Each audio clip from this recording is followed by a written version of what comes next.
Corría el año de 1860 y el Partido Republicano, liderado por el candidato a la presidencia Abraham Lincoln, apoyaba la prohibición de la esclavitud en territorio estadounidense, idea que lo llevaría hasta la presidencia un 4 de marzo de 1861.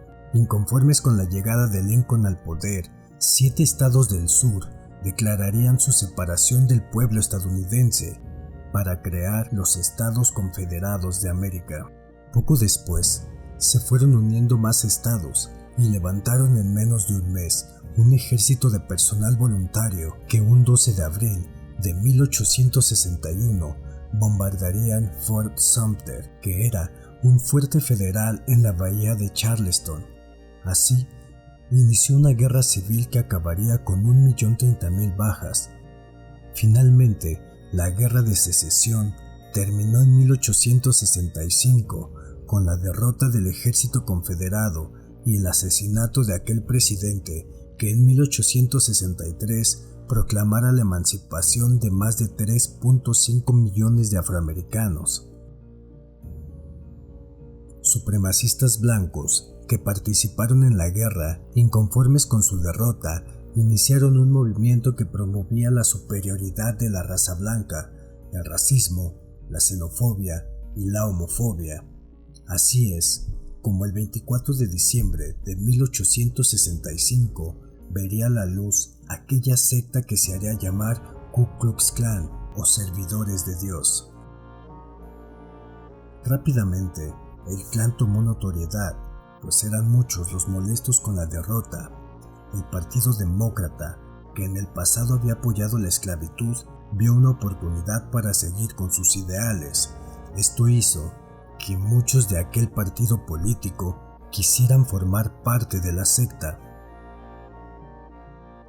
Su primer líder fue el general confederado Nathan Bedford Forrest, que tomó el título de Gran Mago, por debajo de cual estaban las subcategorías de Gran Dragón, Gran Titán y Gran Cíclope. Inicialmente, el clan para ellos era como un club social, en el que en sus reuniones practicaban rituales para distraerse. El atuendo surgió de los integrantes más jóvenes, quienes vestían de fantasmas y hacían excursiones a diferentes poblados. El clan tomó popularidad rápidamente, extendiéndose a otros estados del sur, quienes adoptaron poco a poco actividades cada vez más violentas. Comenzaron a hostigar y a acosar a las personas que por alguna razón tenían que mudarse del norte al sur de los Estados Unidos, pues muchos de ellos migraban para ayudar a la gran masa de esclavos negros recién liberados. También amedrentaban y agredían a sureños que tachaban de traicioneros, pues se habían unido al Partido Republicano y apoyado la liberación de esclavos. Sin duda, la peor parte se la llevaron los afroamericanos, pues sufrieron en esos años posguerra de asesinatos por parte de la secta, invasión a sus hogares, irrupción de iglesias y destrucciones de las mismas, muchas veces con el pretexto de que la comunidad afro estaba preparando un levantamiento de armas. El clan cometió actos terribles, como quemar vivos a negros, ahorcarlos, castrarlos, dejar sus cabezas clavadas en estacas en lugares visibles, como entradas de pueblos o casas, y hacer postales con fotografías de los asesinos al lado de los cadáveres de sus víctimas. En 1867, el Ku Klux Klan buscó unir a sus filas a grupos radicales para tener poder a nivel nacional, organizándose y colocando líderes locales, de condado, estatales y un líder general llamado Gran Mago. En ese mismo año se redactaron las metas del clan con un mensaje motivador y manipulador para sus integrantes. Además, se publicó una lista de preguntas para aspirantes, entre las que se encontraban si el aspirante se oponía a la igualdad de los negros, tanto social como políticamente, y si estaba a favor de un gobierno de hombres blancos que mantuviera los derechos constitucionales de los estados del sur. Gracias a esa unificación de grupos, el Klan continuó obteniendo poder, buscando así el dominio político y social de los esclavos liberados, intentando prohibir la educación, la aportación de armas y cualquier derecho electoral. En esos años, los asesinatos a personas afroamericanas aumentaron descontroladamente, registrándose más de 150 solo en Florida y cientos más en otros estados. Para 1868, el Klan tenía más de medio millón de miembros en sus filas. Esto ocasionó un descontrol a nivel nacional y que personas cometieran actos terribles en nombre del Klan, a pesar de no formar parte de la secta. El Gran Mago perdía el control sobre los grupos de cada condado. Esto ocasionó que Forrest ordenara la disolución del Klan en 1869, con el argumento de que había sido desviado de sus originales y patrióticos propósitos, convirtiéndose en un grupo injurioso y dañino para la paz pública.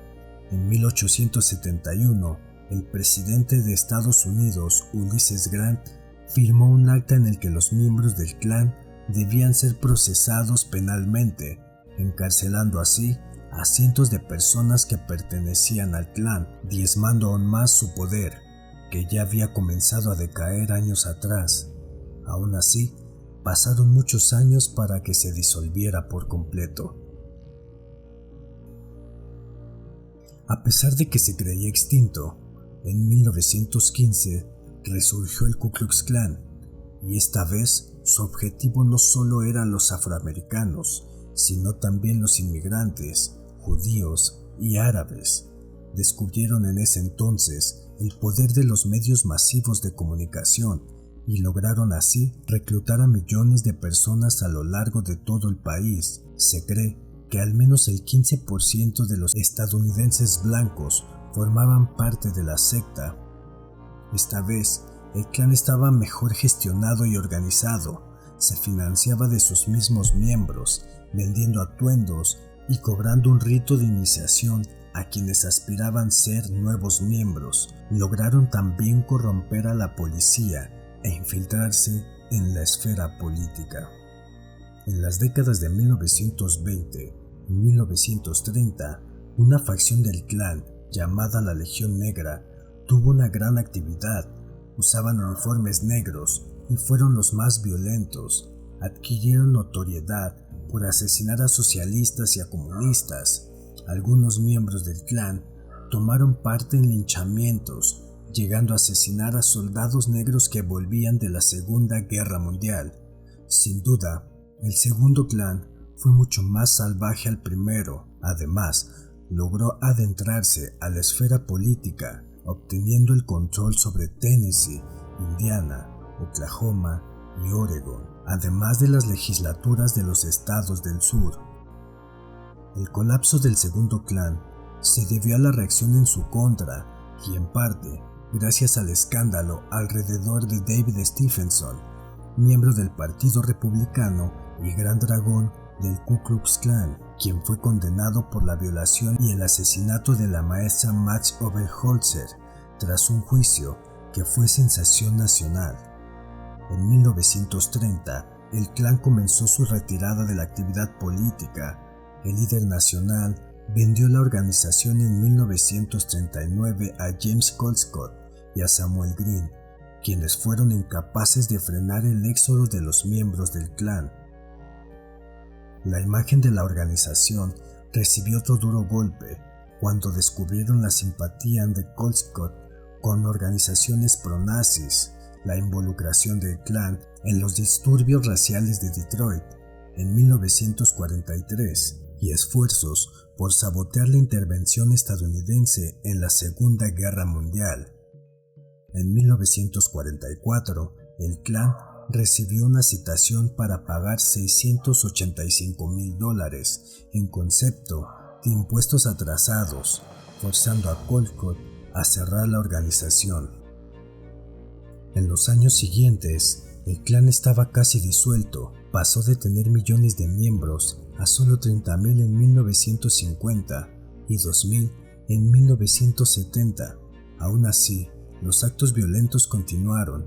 Uno de los más relevantes fue en 1951, cuando Harry T. Moore, director estatal de la Asociación Nacional para el Progreso de las Personas de Color, falleció en 1951 junto con su esposa al explotar su casa.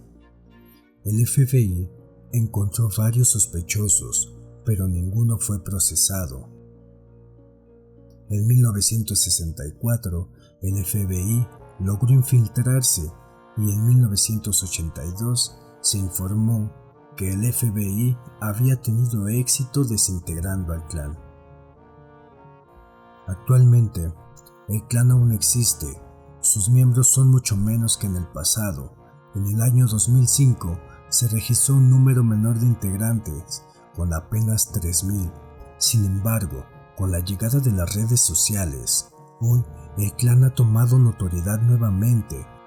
Hoy, su lucha ya no es por el derecho de los afroamericanos, sino el de frenar la inmigración, pues el clan apoyó en 2016 la candidatura del presidente Donald Trump, quien decía en su propuesta de campaña: Estados Unidos debía poner un muro en su frontera con México, pero el clan desde hace 40 años ya exigía un muro en su frontera sur. El presidente Trump se ha abstenido de criticar las acciones y declaraciones del clan. Hay quienes afirman que el presidente consiente a los supremacistas blancos. En julio de 2017, un miembro del clan amenazó abiertamente a la reportera Ilia Calderón, diciendo que la quemaría. Sin duda, una secta que cometió actos terribles. No sabemos en la actualidad hasta dónde llega su poder, pues si tuvieron el valor de amenazar a una reportera en pleno programa de televisión, ¿de qué serán capaces en la sombra? Esta fue la historia del Ku Klux Klan, una historia llena de odio y de actos aborrecedores. Hasta la próxima.